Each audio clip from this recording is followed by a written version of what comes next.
Welcome to Keeping It Real, the largest podcast made by real estate agents and for real estate agents. My name is DJ Paris. I am your guide and host through the show. And today, a return to Keeping It Real as our one of our favorite people that has been with us almost since the beginning of our show. Certainly, he's been with us for many years, Chris Linsell. And we actually have a new title for Chris's episodes that he's going to be coming on regularly with us. Used to be called Closing Time. We came up with a different and kind of a more fun title, we both thought, which is called Unpopular Real Estate Opinions with Chris Linsell. And let me actually tell you more about Chris if you are new to the show. If you are a returning returning listener to our show, you probably already know this about Chris. But let me tell you more about him to everyone who is new. Chris Linsell is a real estate technology analyst and director of content at large. He specializes in new solutions to old questions, constantly exploring the cutting edge of technology in the real estate space. And Chris also has many years of experience as a licensed realtor in the state of Michigan and has worked as a marketer, a digital strategist, and a trainer for major national brands like Berkshire Hathaway Home Services of Michigan and Coldwell Banker Schmidt Realtors. Throughout his real estate career, Chris has been part of hundreds of transactions ranging from modest rural starter homes to multi-million dollar waterside compounds. An accomplished musician, actor, and speaker, Chris has engaged with audiences sized ranging from 30 to 3,000. Most recently, Chris was just a featured speaker at the 2023 National Association of Realtors convention, which he just returned. Many of you listening may have already may have seen him speak there. But Chris, by the way, before Chris comes on, please follow Chris on LinkedIn. We'll have a link to his LinkedIn page. He writes great content there. And also, if you are looking for a sought after speaker, either for a brokerage, maybe an association, or a conference, Chris would love to chat with you. He is constantly traveling across the country, speaking to lots of realtors. ChrisLinsell.com is where you can find his touring schedule and how to get in touch with him. Chris, welcome back to the show. DJ, it's great to be back. We might have to work on cutting that intro down a little bit. I realize I gave you a lot of info, and most people, they don't care about that stuff. They just want to get to the meat inside the sandwich. So, hey, thanks for having me back. It's really a pleasure to be chatting with you again. When I was for anyone who doesn't know, DJ and I originally met when I was the senior writer for a website called The Close, and did a lot of content and professional development for real estate professionals through The Close, hence Closing Time, the former name of our segment. But now that have moved on in the next chapter, beyond The Close, launching some new ideas here, unpopular opinions, perhaps. Man, I'm looking forward to digging into it today. It's good to be back chatting. It's very exciting to have you back. Chris is a very, very important person, I believe, currently in the real estate journalist space. Chris is very, very well informed on what's going on. From not just from a news perspective, but also from the perspective of a working agent. And you're also in direct communication with working agents, as of course you being a working agent yourself. So let's get right into it. There's a lot to go over. What's on your mind today? Man, what's on my mind today? Well, there's a lot of stuff obviously happening in the real estate space right now.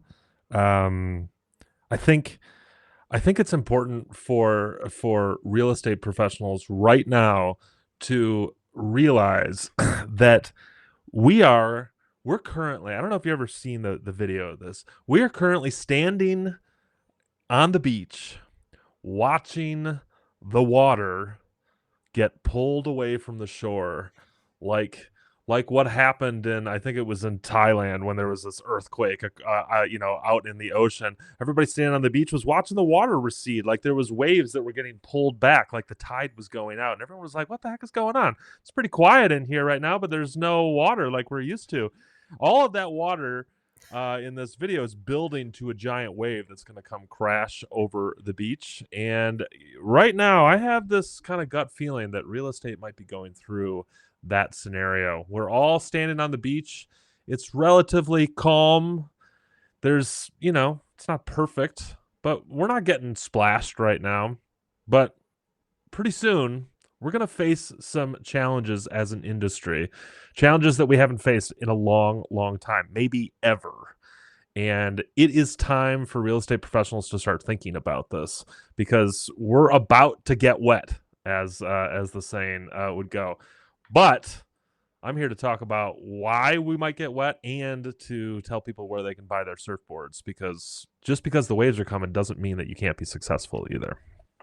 Yeah, it's funny. I think that's a really apt metaphor, and it makes a lot of sense because it does feel very calm right now. Certainly, the waters are murky, and there's a lot that people are, at least the agents that I communicate with, are unhappy about, but not as unhappy maybe as they've been in previous years. But there Mm-hmm. is obviously there's challenges with inventory and interest rates.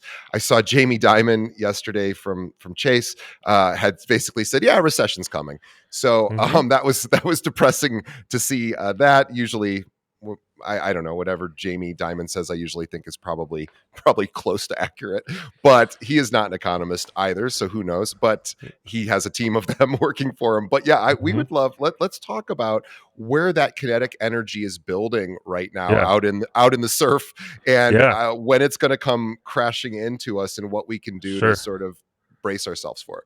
Yeah. Well, let me start by giving you an unpopular opinion, but not untrue, about the mortgage rates that you just mentioned. Mm, So it's true that we've seen volatility in the mortgage rate sector, significant volatility relative to what we're used to, right? Like it was not that long ago that the status quo for mortgage rates was in the threes, in the fours, 4% for residential loans felt high at in recent memory. So to see rates where they are right now feels volatile. It feels like a shock, even for those of us who have seen rates higher than this. It's just been a long time since the rates have been that high. But let me kind of set us straight here. It's not popular for me to say this, but we are going to experience as an industry a significant set of disruption when our interest rates come down a little bit. And let me explain why. hmm, Right now, most people in most markets are experiencing what I would consider price stagnation relative to the interest rates. These high interest rates are not driving prices down. They're right, just generally keeping them pretty much flat. This is because these high interest rates, which usually would drive prices down, are being buoyed by our lack of inventory, as you mentioned before, right? Like, even though interest rates are high, demand was so high that now that the interest rates have come up, we've just kind of hit that equilibrium, but not down here where we want it. It's up a little bit higher. This equilibrium is higher than most people are comfortable with. So imagine what would happen if, say, in 8, 12, 16 months, the interest rates drop 2 percentage points. And all of hmm, a sudden, we are seeing mortgage rates in the 5%. Well, all of this pent up demand for home purchases is going to explode onto yeah. the scene. And imagine what will happen when the buyer pool literally doubles in 2 weeks, when interest rates snap down again. We are going to see prices pop, especially in on demand markets like major metros, tourist destinations, anywhere where there's water, especially fresh water. We are going to see prices pop by 30%, 50% even Wow. in the span of a quarter. It would not surprise me to see interest rates um, go down and prices pop by 20%, And 25%, this is a 30%. competition thing we're talking about. Basically, we're talking about 100%. competition. 100%, because you're going to have all of a sudden all of these buyers who had decided I'm going to wait out the mortgage rates. I don't have to move right now, but I cannot surrender my 3% mortgage rate on my existing home. I can't surrender that for an 8%, but I might be able to stomach it for 5%. So Sure. all of those buyers are going to flood into the market, and all of a sudden we're going to see prices on homes skyrocket. And this is not going to be good for our markets in general. We are still trying to find this balance between supply and demand.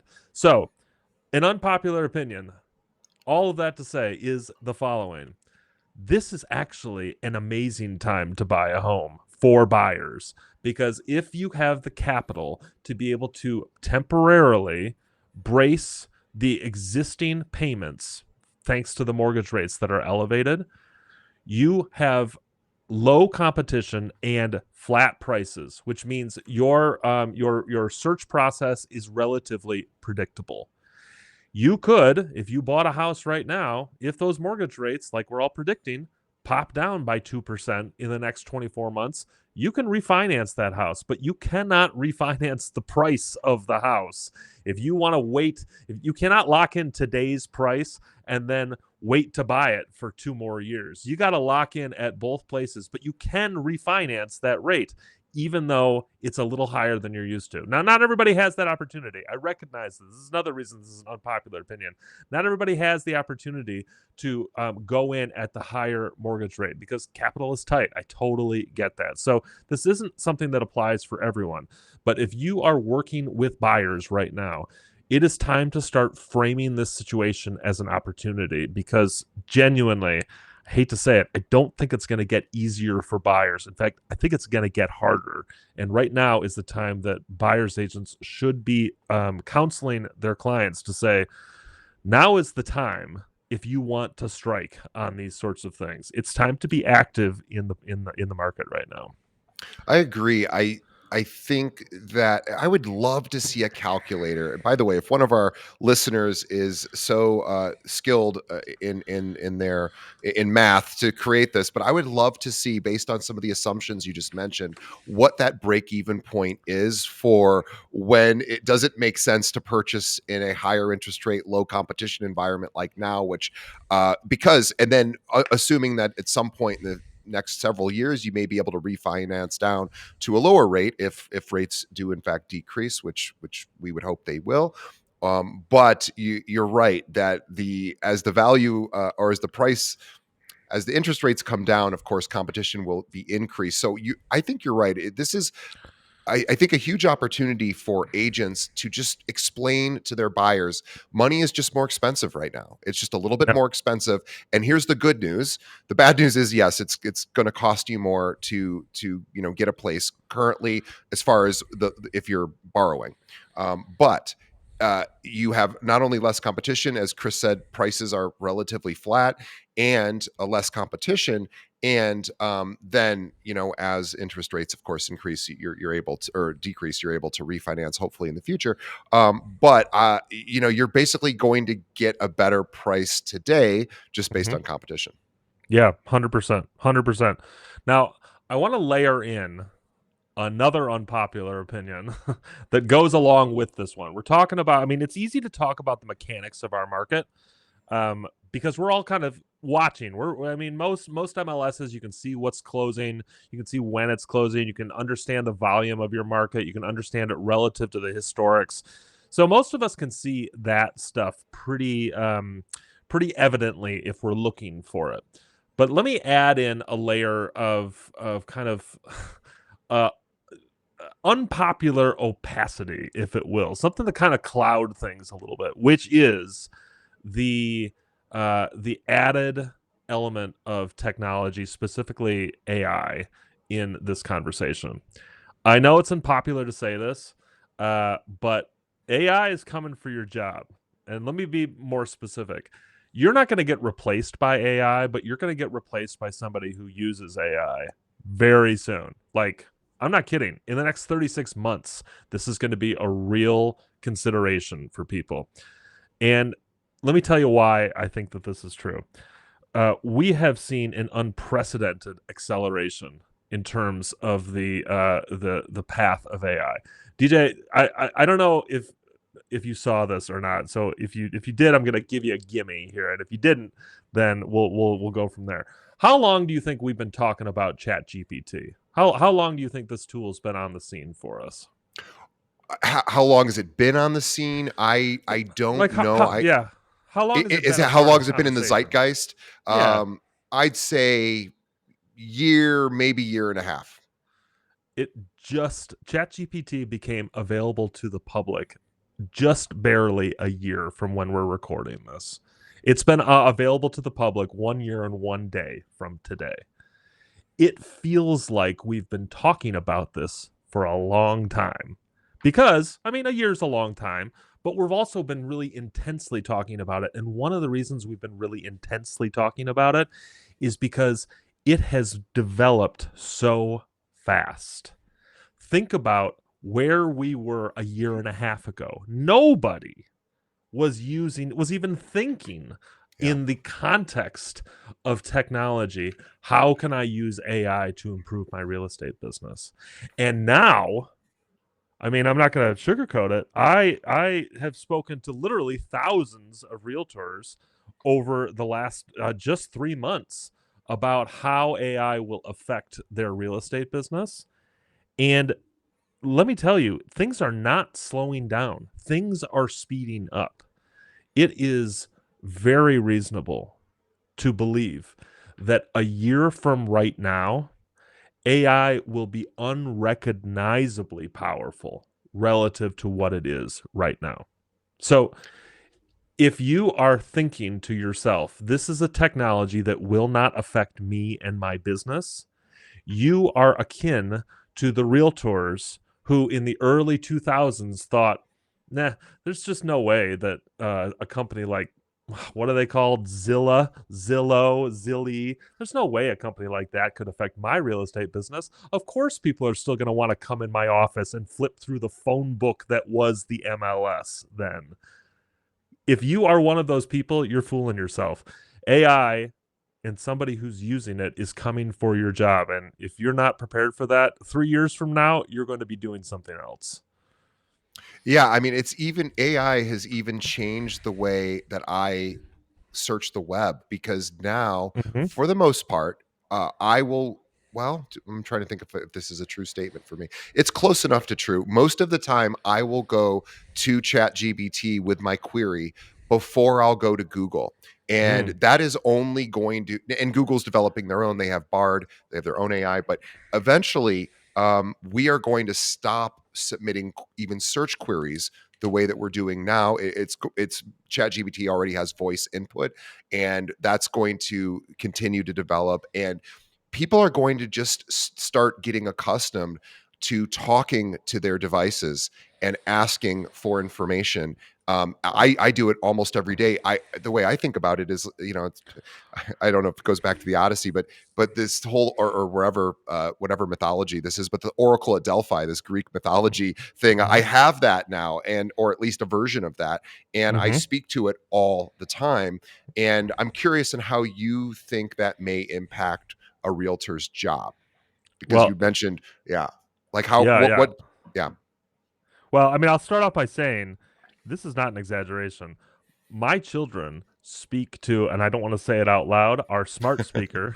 yep, My children speak to our smart speaker literally daily, and they yeah, ask it the sort of things that would have taken me uh, a minute to get for them using the internet, and would have taken me at their age going to find somebody who just physically knew the information that I was asking. So my kids, this isn't a learned behavior. This is an organic behavior for them, and it is for anybody who grew up using this technology. And the emergence of artificial intelligence to pair with that sort of interface is going to, like I said, completely revolutionize the way that we think about information and execution of tasks. How will that affect real estate professionals? Well, there are two big things that I think we should consider. The first is, and I know, unpopular opinion here, but the first is if your value as a real estate professional is based on your access to tools or your ability to execute procedural things, you're screwed. I hate to say it, but this is going to change the way that we conduct real estate holistically. There will no longer be hours necessary for editing photos, for writing listing descriptions, for inputting and updating the MLS. There will no longer be hours necessary for sorting through and prioritizing communication on platforms like CRMs. There, frankly, will be no longer a need Right. sooner than later to automate and even generate the sort of passive communication that just 2 years ago I was on the close trumpeting as an absolute necessity for building your real estate brand. Having email drips, creating the right social media content, making sure your website stays up to date. These used to be jobs that we did with our own fingers, with our own precious hours. This is going away. In fact, I would be willing to bet 30% of real estate hours in our job will be gone and dedicated to machines within, I mean, I want to say 24 months, but maybe more like 18 months, 16 months even. I mean, it's going to change the way that we think about this business. It is no longer going to be a to-do list. It is going to be a list of important commitments. It's no longer, I have to do these 20 things to get my listing live. It is just two questions. How can I serve my clients and what is in their best interest? Those are the things that you will be responsible for. Can you imagine a world where you don't have to post to Instagram or update the MLS or think about filling out the forms for your local board's license renewal? You don't have to do any of that stuff any longer. Great, but also terrifying for those of us, for those of you, frankly, who hang your hat on the ability to do that stuff because you're not going to have to do it anymore. Yeah, I sort of have a few thoughts about that. So what Chris is saying is absolutely right. It's going to be a wonderful thing for agents, in particular with MLS input for listings and just photography. All of that's going to be much simpler, and it's going to just be automated. You talked about email marketing and different sort of ways that agents are spending their man hours working on responses to clients. A lot of that casual stuff or operational stuff will absolutely be automated. I'm curious, do you think commissions will be affected as a result of a lot of a realtor's operational tasks being you know auto generated Hmm. or automated to some degree? Is that going to squeeze commissions? Because typically when I hear about efficiencies that are technological efficiencies that are coming, I wonder how that's going to impact the public's view of a realtor's worth, and are they going to want to Yeah. continue to pay 5 to 6% to sell their Hmm. home? Yeah, I actually think it's going to bifurcate commissions. And if my broker is listening, I apologize in advance for the argument I'm going to start in the office in just a second. Um, I think that AI is going to affect commissions the following ways. It's going to make, it's going to drive down the cost of somewhere in the neighborhood of 65 to 70% of real estate professionals. Wow. I bet you in 3 years, I bet you that most real estate professionals, 70% of them, will be operating in the realm of what discount brokers operate in right now. Flat fee, hourly, that sort of thing. I genuinely think because there's so many real estate professionals, frankly, who hang their hat on their ability to access the MLS and schedule showings. That sort of thing does not that is not a resume skill anymore. Right. Um, so I bet you a whole chunk of those people are going to go down to the discount brokerage level.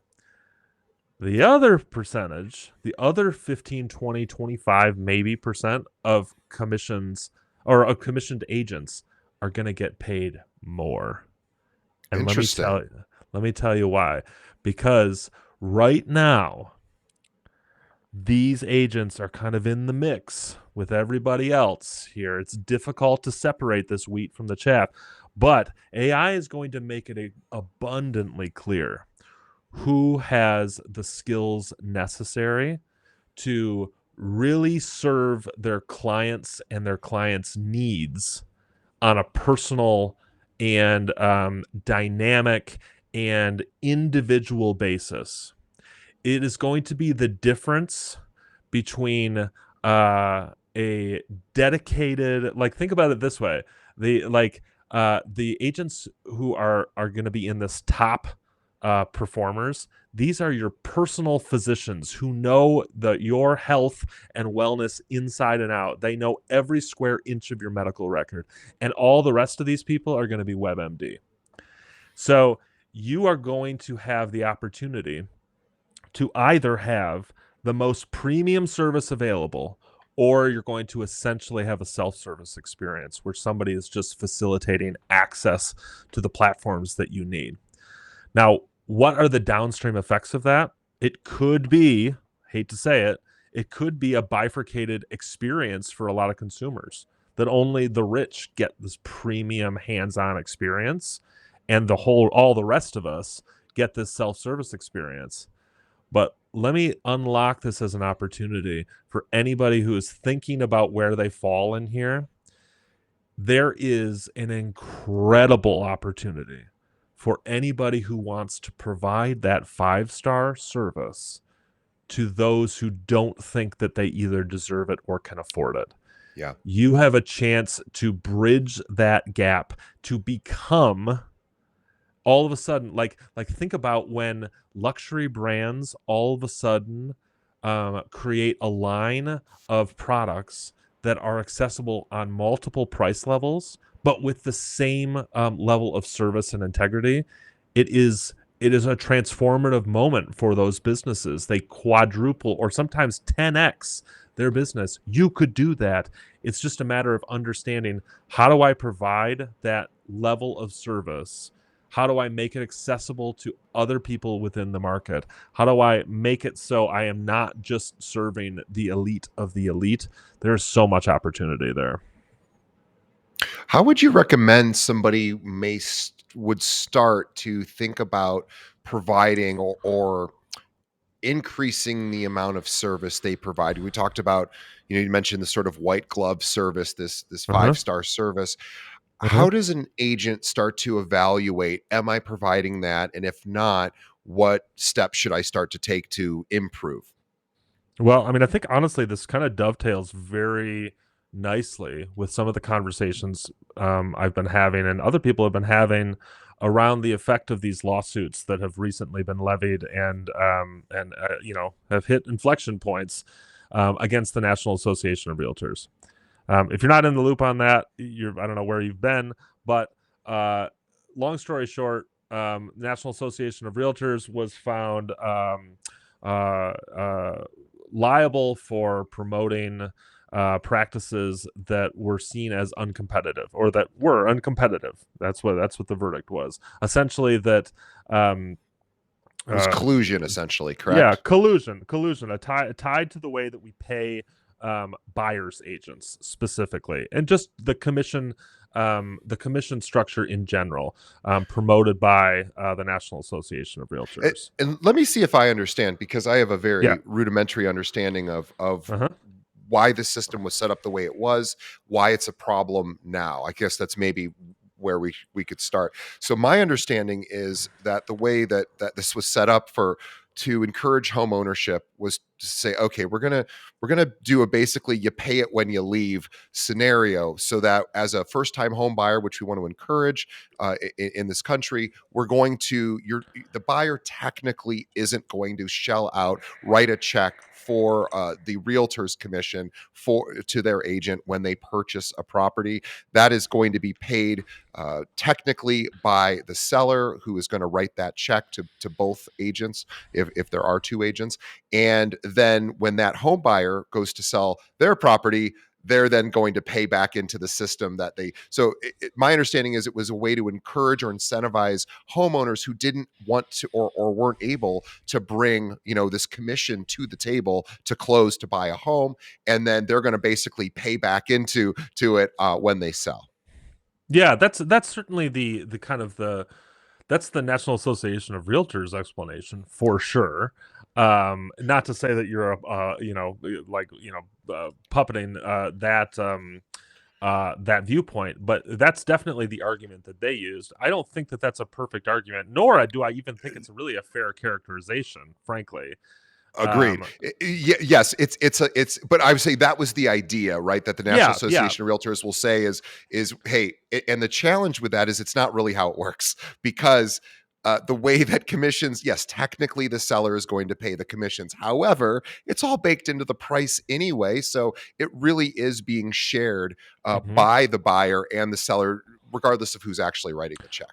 Right, right. So thinking about this scenario, and we can go, into the lawsuits. In fact, maybe we have an entire episode where we just dig Sure. into lawsuits because I got a lot of unpopular opinions about both sides of this lawsuit. But as it far as applies to kind of our, anyone who's listening to this, if you're in the real estate space and you want to think about how you can start preparing yourself to be on the correct side of that bifurcation of commissions, to make sure you're not relegated down to the hourly employee, essentially, who's just pushing buttons.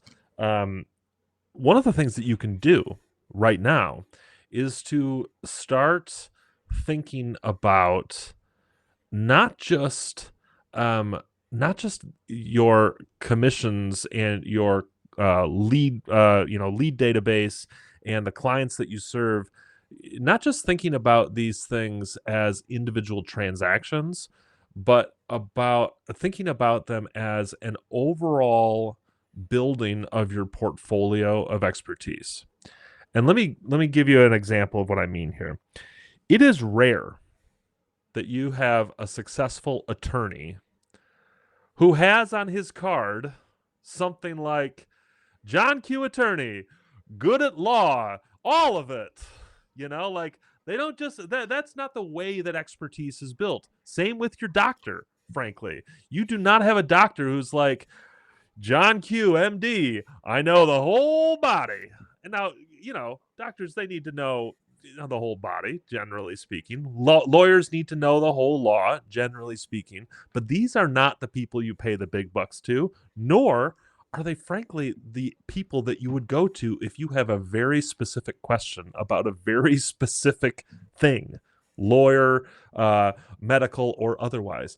You, as a real estate professional, should be thinking about this too.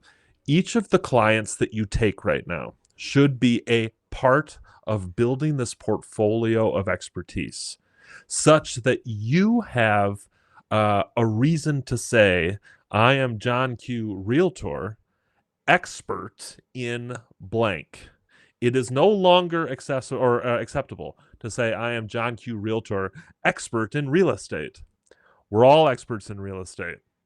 We all have a real estate license. You're an expert. I'm an expert. We're all experts, okay? Whether or not we actually have the definitional knowledge, that's a different story. But as far as the public goes, we're all experts. What you need to start thinking about is separating yourself and your expertise by building a portfolio of business that demonstrates what the heck you're actually good at. Yeah. And one way, a quick and easy way you can start doing this is when you take on new client conversations. Let's say you've got a lead who's interested in buying a house, maybe a person who's interested in selling a house. The first meeting that you have with them, this is going to feel so unnatural. I realize this is people are going to tell me I'm crazy for this, but you need to say something along the lines of, well, I'm interviewing you too. I haven't decided whether or not I'm taking you on as a client. I need to make sure that your needs make sense for me as well. To start thinking about every client as an opportunity to build your portfolio of expertise. And if you have potential clients that are not going to work towards building your portfolio of expertise, these might not be the right clients for you. And again, I recognize this This is first world problems. If you are in a situation where the rent is due and you got to get a transaction closed, by all means, this is a place where you say, I'm going to prioritize this next month. But if you are not in an emergency situation like that, if you if you believe that your expertise, for instance, is in waterside condos, and somebody comes to you with a piece of vacant land out in the middle of the woods, this is not your client. This is Yeah, not going to help you build that portfolio. I think you're right. Real estate agents seems to be we're a little bit behind on some of these other specialized Yeah. professions where yeah, you pass the bar, you get your law license, and then you are really specializing in some version of law. Hmm. Yes, there are general practice attorneys, and there's general physicians, general practitioners, and they can do some basic things. And Hmm. but what they will almost always do is refer out when it comes to something specialized. So I think you're right. I wouldn't go to an estate planning attorney if I had you know a civil matter that I wanted to get resolved, or a criminal That's exactly complaint, right. or yeah, I would go somewhere else. And I think the opportunity is for each agent to really start to think about, as you said very bluntly, but I think elegantly at the same time, is what are we actually good at? Right? and, Yeah, and for not sure. not the collective we, the individual I. What am I actually good at? Hmm. What service can I provide, and how do I increase, not only how do I increase my knowledge of that service, but how do I start to rebrand, or just evolve my brand to Hmm. really start to focus in one to two sort of specialties. Yeah, 100%. And let me bring this analogy full circle. Those like just kind of general practice attorneys and general practice physicians, those people play an important role in their field. I'm not discounting that. But those folks are more akin to that bottom portion of real estate professionals that I was talking about. Yeah. They are hourly or flat fee. They are not going to do something specialized for you. They're not going to execute a specialized task. And that is okay. If that's the kind of real estate you want to practice, there's ways to be successful there too. You just have to ramp up your production. You got to be able to close. I mean, seriously, I think in 4 years, if you're on the lower side of that bifurcation, you're gonna have to close 100 transactions a year in order to make this a real career that you can scale and be successful in. Relative to the like 11 that most people do right now, I mean, 10xing your business is not an easy feat. And we're not going to have 10x number of transactions in the country. So you're not just going to have to increase your business, you're going to have to take it from somebody else, which, not an easy task either. So, all this to say, don't be a real estate professional who is just satisfied filling out the boxes on the MLS and just taking every opportunity that comes along, like and treating them all the same. This is your time right now. We are in relatively consequence free zone. We're on the beach. The wave has not come in on us yet. This is the time to be figuring it out, right? To be putting sandbags up around the beach house so that when the wave does come in, it's not going to wash you away. We have the time right now. If you're not doing it right now, I mean, I guess thanks for me and mine. We're going to be more prepared than you will be, but there's room for everybody here if we can all get on board for sure. Yeah, I'm trying to think now of what are some practical action steps agents could take. One, of course, is defining what Hmm. their actual value is for themselves. Really Yeah. to sit down on a piece of paper and say, why would I hire me? What is it that Yep. I can actually provide? And then how do I market that? Well, two things. How do I improve those skills or continue to evolve those skills? And how do I market that, and really start to get people to associate these particular skills, not just I can help you buy, sell, rent, etc., but Hmm. I am particularly good at X. Hmm. And maybe you're right as you start thinking about, if anything is outside of that and it's tough to say right now to people to do this, to maybe turn away business when the market is not as not as active as any realtor would like Mhm. at this time. But maybe it does make sense to start to think about what might I turn away that doesn't necessarily fit into my skill set. Mhm. And where can I refer that and still get paid a referral commission, of course, just like Yep. attorneys do this. I don't know if physicians operate that same way, but certainly attorneys do. And, Mhm. it's just something to think about.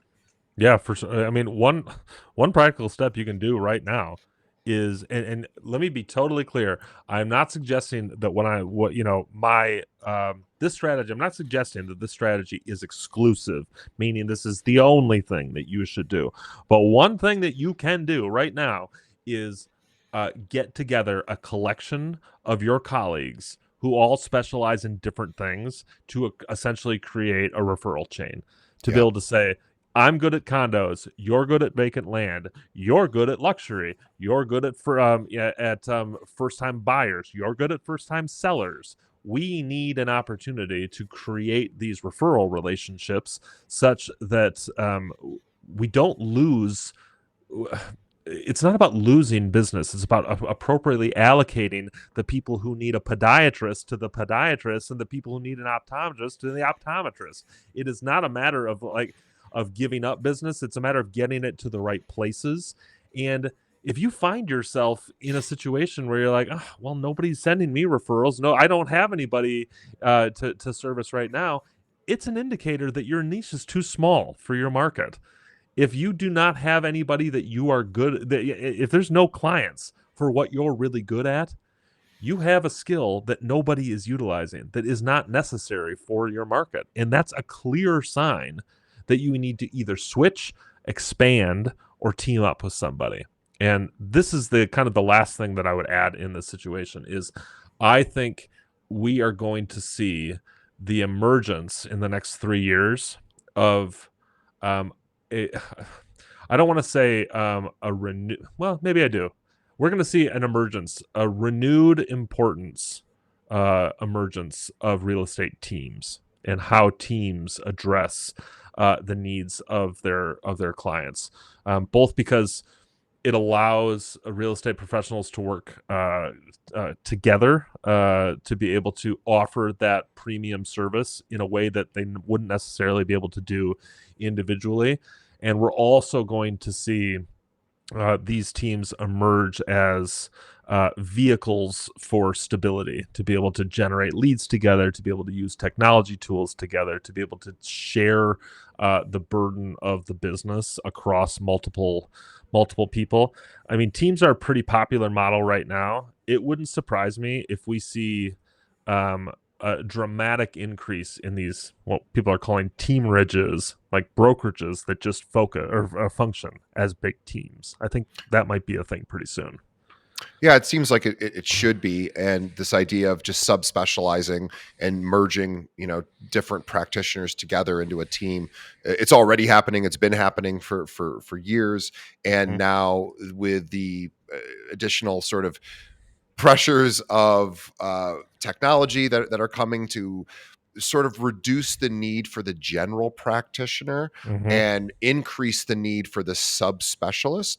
Mhm. I think you're right that teams are going to start having it's going to be a lot of yes on my team. This is the first time home buyer. Here's the condo person. Here's the renter or the rental agent, etc. And Mhm. commercial agents and all of that. That's very interesting. I do see that coming because um, we're starting to see that even in our own brokerage. We're seeing a lot of people starting to team up just to offer a wider breadth of services, Mhm. and they're basically their commissions are staying the same, but they're able to provide better service to their agents. So I think that's a lot.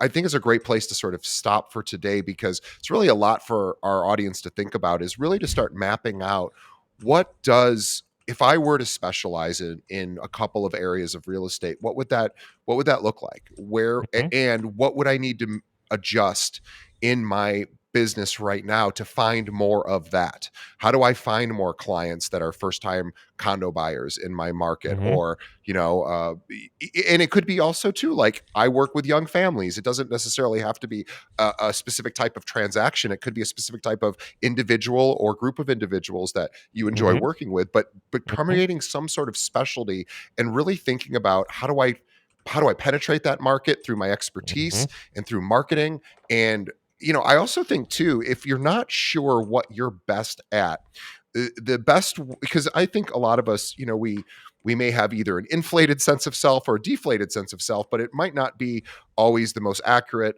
sense of how the world perceives us. So if you aren't sure what your skills actually are, ask your clients.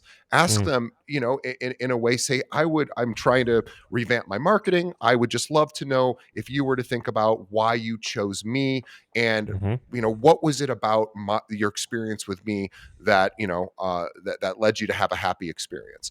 I Mhm. think if you ask them for that, you will find out very quickly. You'll start to notice patterns in Mhm. the way that people respond, and you can start to organize that into a thought of, okay, how do I specialize in these kind of skills, I guess. Yeah, 100%. 100%. And the long and the short of it is, um you can strip all of this conversation down to basically a single axiom, which is do something really well and do it for your clients. If you can do that, you're going to be okay. But I know it's easier said than done. Reminds me about something Adam Carolla has been saying his whole life. He says, I never met a really, really skilled carpenter, because he comes from the carpentry world, who was ever out of business or Mm. was ever lacking business. And he said, Mhm. really good carpenters are rare. And as a Mhm. result, they are in high demand, and they are never at a loss for work. And, Mhm. that is something to consider as well, as you were saying about, if you have this specialty, but it isn't being uh, appreciated by your community, or you haven't maybe effectively marketed it, or maybe it's Mhm. just not that useful to Mhm. your community. This Mhm. is where you can start to think about, if I specialize in something, yes, it's scary to then think I'll turn away certain things, but maybe I'll attract a lot more of my audience who really just wants X, and I'm Mhm. the person that provides X. And I think that's true. Like, if you're good at anything, you're unlikely to ever be really out of work, unless you have some particular skill that's just not valued in the workplace. But certainly for realtors, everyone's got to live somewhere.